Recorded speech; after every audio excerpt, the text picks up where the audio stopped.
How many of you know about Thomas Moran? A little bit. Okay.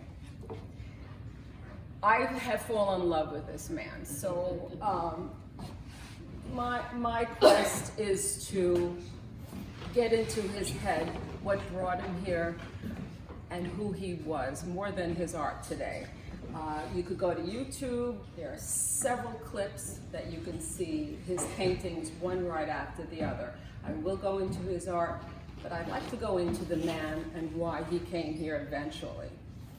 Born 1837, Bolton, Lancashire, England. And if you know the map, it's north of Manchester in England, little to the left, little to the west. It was a weaving town. Industrial revolution starts to come in. So his father decides, like many, to come to the United States to make a better living for his family. He ends up having 7 children, so they come to Philadelphia when Thomas is about 5 years old. Coincidentally, sidebar, his future wife, Mary Nemo, from Scotland, also from a weaving town, comes to the United States when she's 5, and she's about 4 or 5 years his junior. Her father is a widower. She lost her mother, and she has a younger brother. Personally, I think this made her a tough woman, able to raise her brother and run the household, which later segues into Moran's life. She runs his business and family. Good right hand, because my scallywag likes to travel a lot, loves to do plein air art, is a man about town, or the world rather.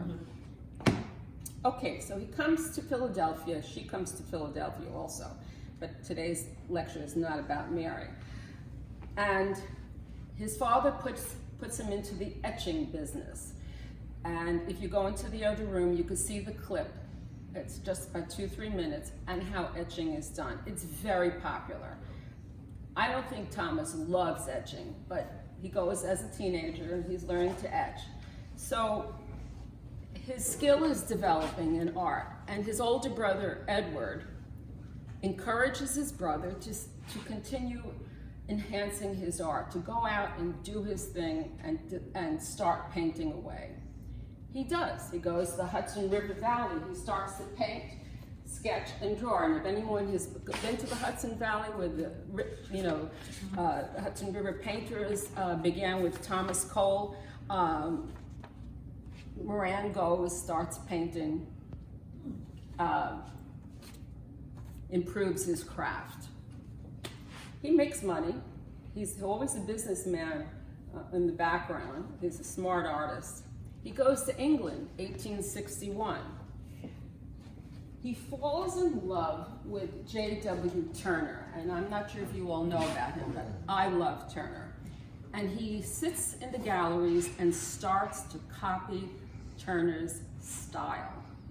He loves Turner's swirling paintings filled with ochres and reds and greens. So the closest one that I could find that is Thomas's work that looks like a Turner is this one, okay? And he copies them, and again, he's using his craft, improving his craft. Comes home, he marries Mary Nemo. They're almost like neighbors. He teaches her etching also, and by right, she's also a wonderful artist. They have 3 children. Paul, the oldest, Mary, and Ruth. And Ruth later plays a major role in Thomas's life concerning his art. They're little. He gets a job in Scribner's magazine, and I bought a whole year worth of it. And he's an illustrator now because his craft is improving, his art is improving, and Scribner's license is a very popular magazine. 1871, he does this sketch or illustration. And it says, The Wonders of Yellowstone. This is April. He does another one in June. Okay?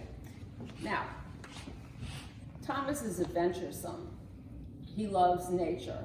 And if you think of the time, the 1870s, 1860s, what environment, intellectual environment there was. We have women talking about nature. We have Thoreau in Walden talking about simplify, get back to nature. We have Waldo Emerson with transcendentalism, also speaking about nature. Thomas is a nature boy. He wants to go, working for Scribner's. The stars were in alignment that year. In that summer, Dr. Hayden, Ferdinand Hayden, has been commissioned by Congress to go west to Yellowstone. And Thomas is definitely wants to get on that trail. We also have the same alignment with the stars, the Transcontinental Railway that was just completed in 1869. Now, most of the United States population was on the East Coast. They want us, to go west.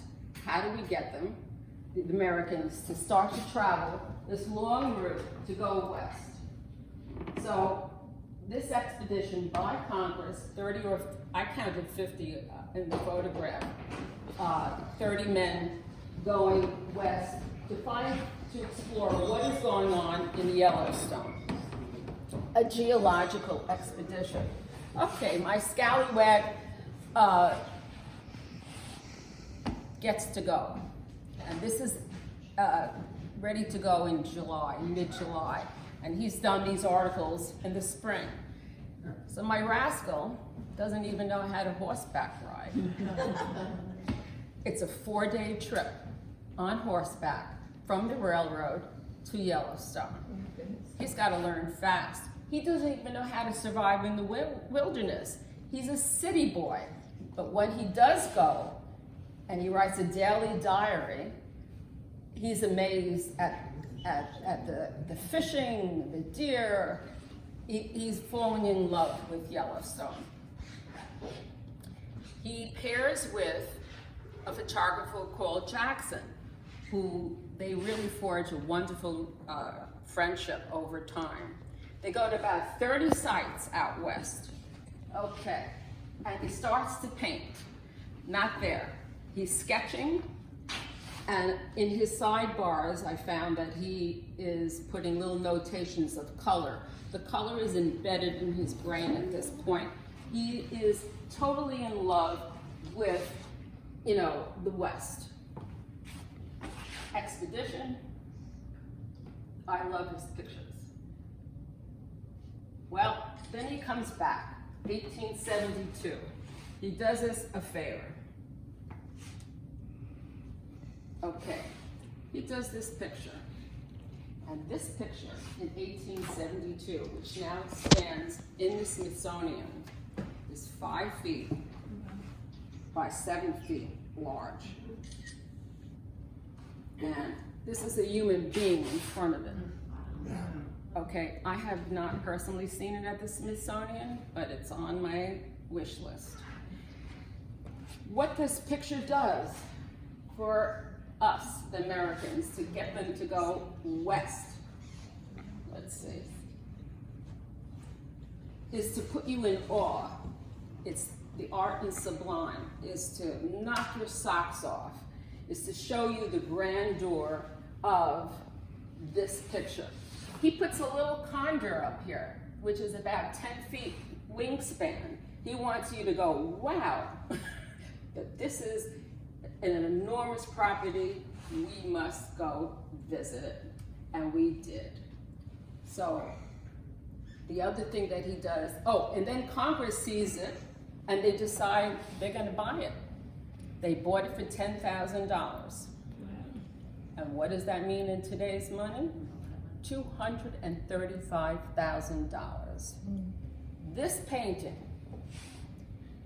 pivots him into a superstar, no question. And I have a small one out there if you really want to look at it closely. So what we have again here is Thomas sketching, the photographer, supposedly Hayden with an Indian, looking at this expanse. He went to about 30 sites out west with the photographer in that 40-day trip out west, sketching like crazy. He goes back again 2 years later. Mary is home with the 3 small children. He's in his mid-30s, and that's his chapter. And what he really does that has helped us as an American, he convinces Congress to make this a national park. So 3,000 acres was given to us as a national park, thanks to this man. Okay, and sidebar, over the years, the Transcontinental Railway loves him. He does posters for them. Hotels and restaurants start popping up. They put on another link of railroad so you can get up there. It becomes a popular tourist attraction. And I won't tell you about his character, I will in a few moments. Every time he goes to Yellowstone, he never pays for a hotel. He never pays for a restaurant. He is their guest. And many times he signs his paintings as TYM, which stands for Thomas Yellowstone Moran, and they do give him a mountain in his name. Okay, now he's got money in his pocket. Good money, good thing. He's never owned, the Morans never owned anything in the city.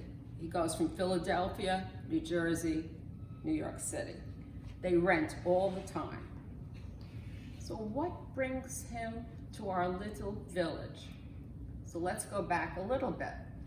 We have a group first who come in the 1870s, and they're called the Tile Club.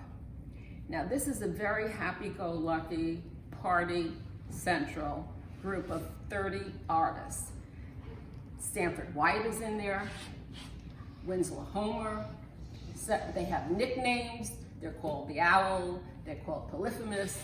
They are playful. They do en plein air art.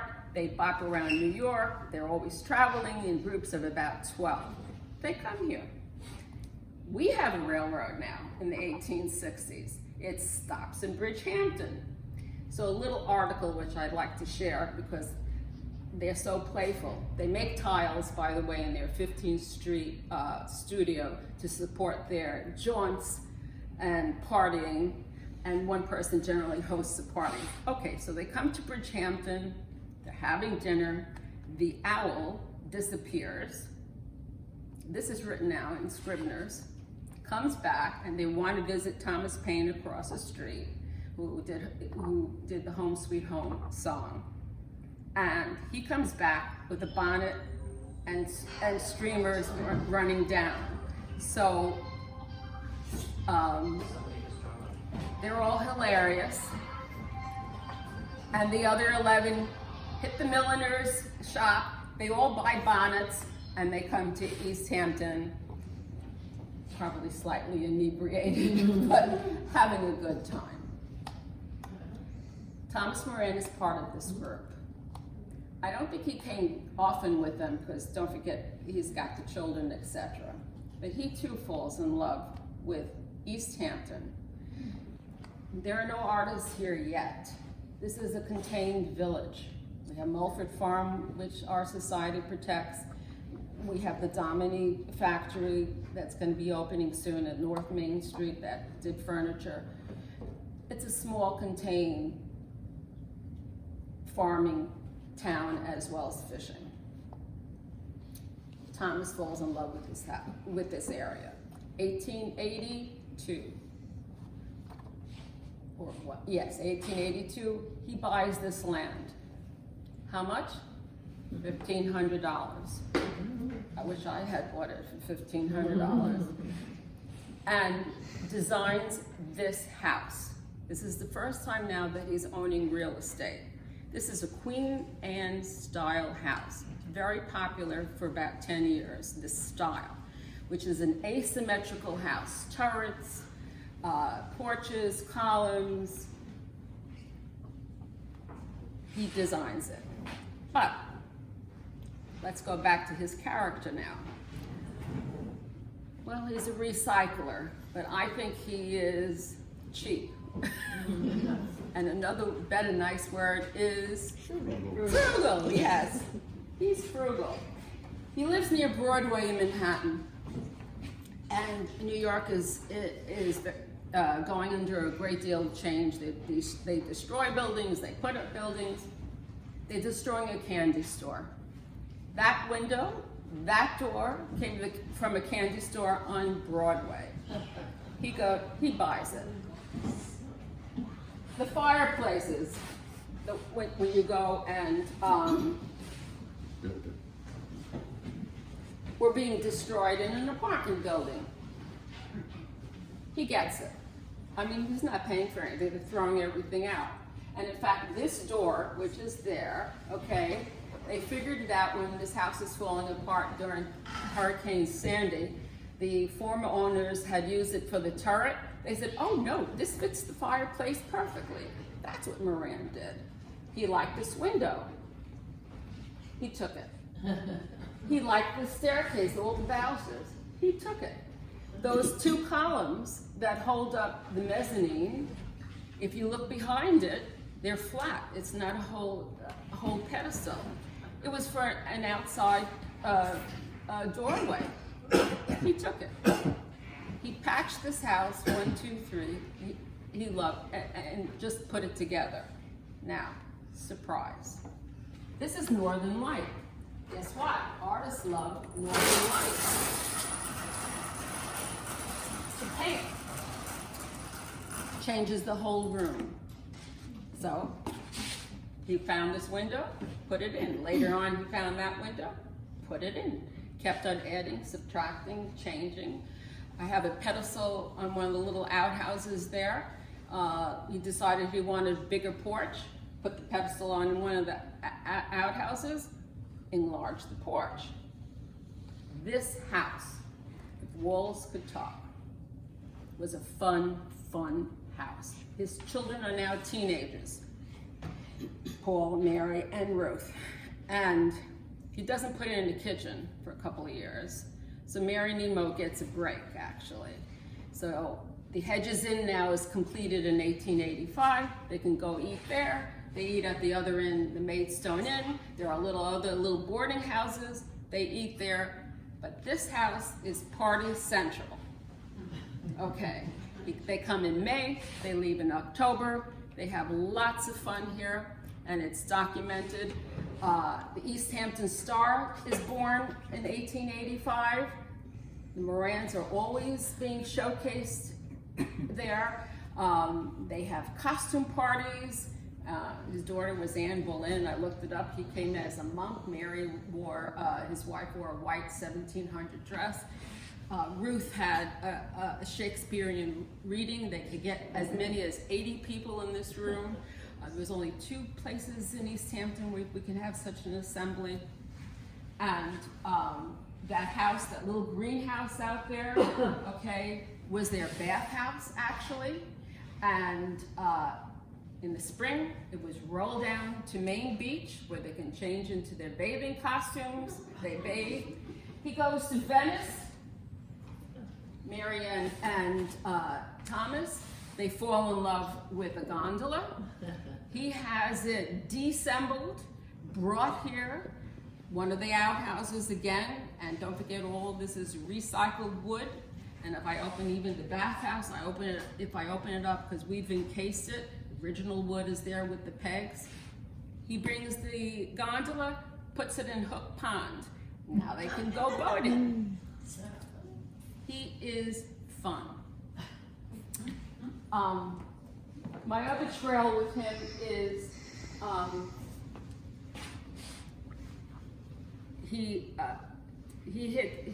no one seems to get free of tragedy in one's life. He's got a great life.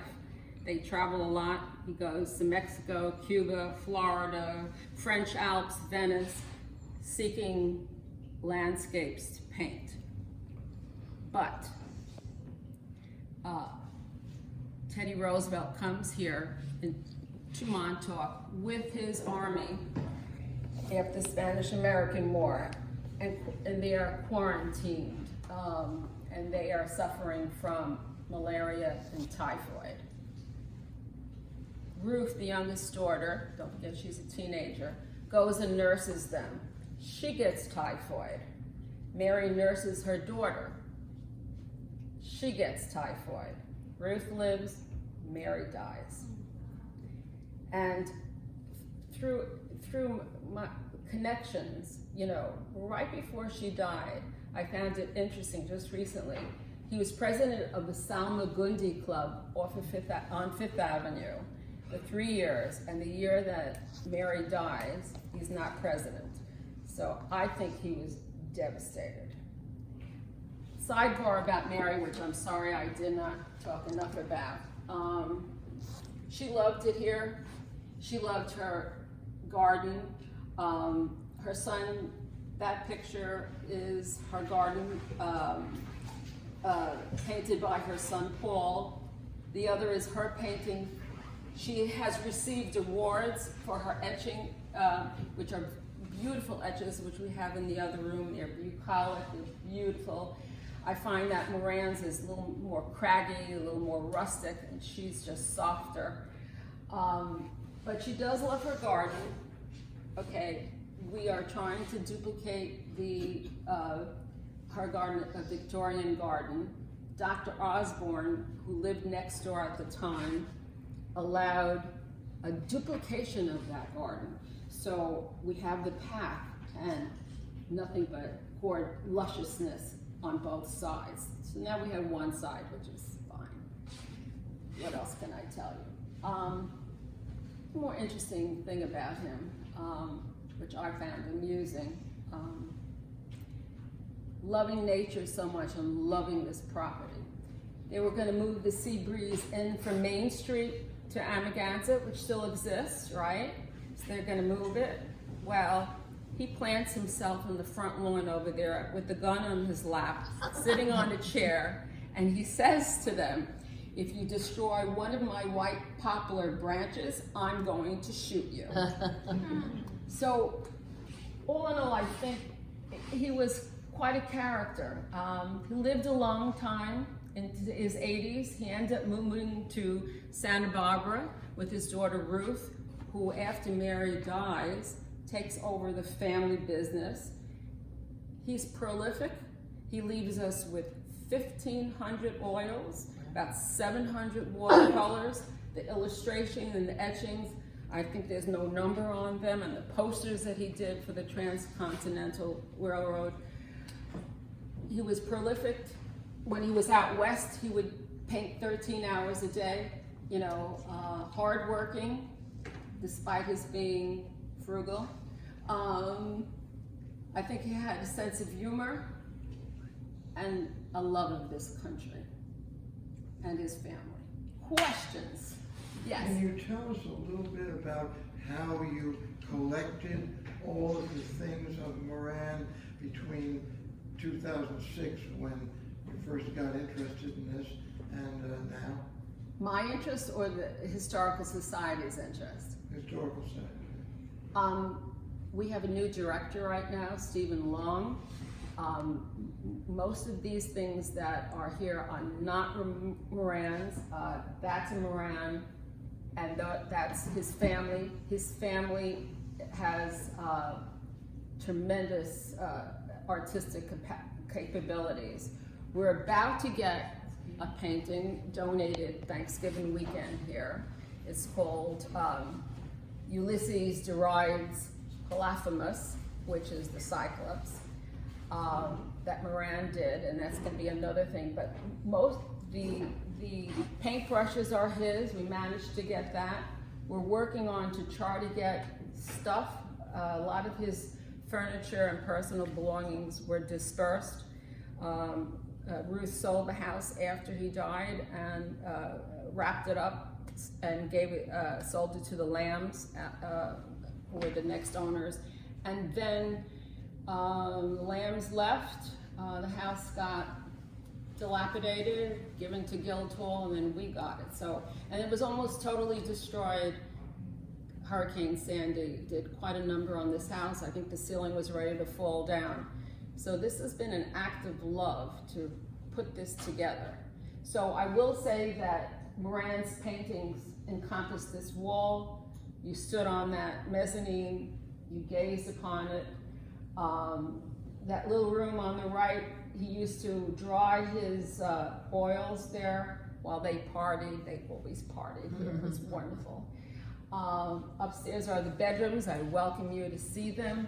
I encourage you to see Mary Nemo's sketches as well. She won an award actually at the Chicago World's Fair. And you're welcome to touch the screen. It's lots of fun.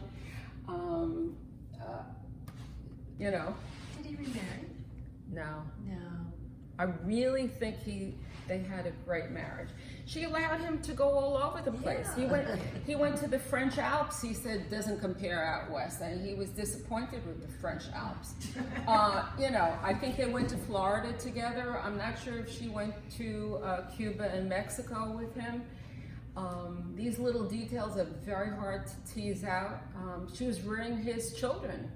You know, they came here as teenagers, and you know teenagers. I mean, you know, she had to be around.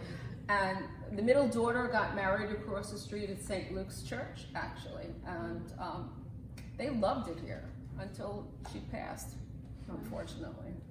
And I think he was devastated. Yes? I'm interested in who some of the other artists were that were palling around with him. Was William Merritt Chase? They were good friends. Yeah. Oh, And a lot of artists from the Springs, probably? Or that would have been later. Artists came later, you know, and Chase built a house in Southampton, actually, and Stanford White designed it. And I wish we could go on a trail hike to the Seven Sisters and see Stanford White's We've houses done that. there. It's beautiful. You know, and one more sidebar on artists. Isn't it amazing? Artists have this uncanny feelers. They go to a place that is not very expensive, that they can afford, like Greenwich Village, Soho, Dumbo, Chelsea, here, Santa Fe, and then we come with the money and knock them out. And hopefully Irene, when she does the tour of the cottages that later came, and they came, you know, Maidstone Club was starting to be built in the 1880s also. Poor artists, you know, and then they pushed to the Springs. And I'm sure if you didn't own a house right now, you got knocked out, you know.